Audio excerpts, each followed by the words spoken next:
ഈ ആരാധിക്കുന്ന കൂട്ടത്തിൽ അതൊരു പുറം മാത്രമേ നല്ലൊരു കൂട്ടത്തിലുള്ളൂ. ശരിക്കും ഒന്ന് കുത്തിയാൽ അകത്തുനിന്ന് ആള് വെളിച്ചാണ്. അത് അകത്ത് യാതൊരു മാറ്റവും സംഭവിച്ചിട്ടില്ല. നിങ്ങൾ വീട്ടിൽ തന്നെ നോക്കിക്കോ, നിങ്ങളുടെ ജീവിത പങ്കാളിയെ നോക്കിക്കോ, ചുറ്റുള്ള നോക്കിക്കോ, അവർ അനുഗമിക്കുന്നില്ല. ആരാധന മാത്രം ഉള്ളെന്നുണ്ടെങ്കിൽ നാവ് കൊണ്ടൊരു കുത്തു കൊടുത്താൽ മതി, പെട്ടെന്ന് എനിക്ക് മനസ്സില്ല കണ്ടോ, ആള് വെളിയിറങ്ങണ്ടോ. പക്ഷെ അനുഗമിക്കുന്ന ആളാണെങ്കിലുണ്ടല്ലോ അവിടെ പതുങ്ങും, അത് ദൈവത്തിങ്കിലേക്ക് പകരും, ചാടൂല.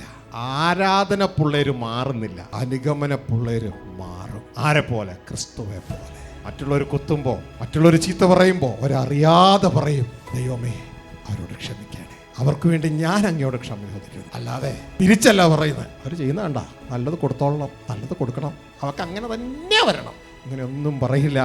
പകരം ദൈവത്തോട് പറയാം, അവരോട് ക്ഷമിക്കണമേ. ഇതാണ് യേശുവിന്റെ നേച്ചർ. പിതാവേ, ഇവർ ചെയ്യുന്നത് എന്തെന്ന് ഇവരറിയുന്നില്ല, ഇവരോട് ക്ഷമിക്കണമേ.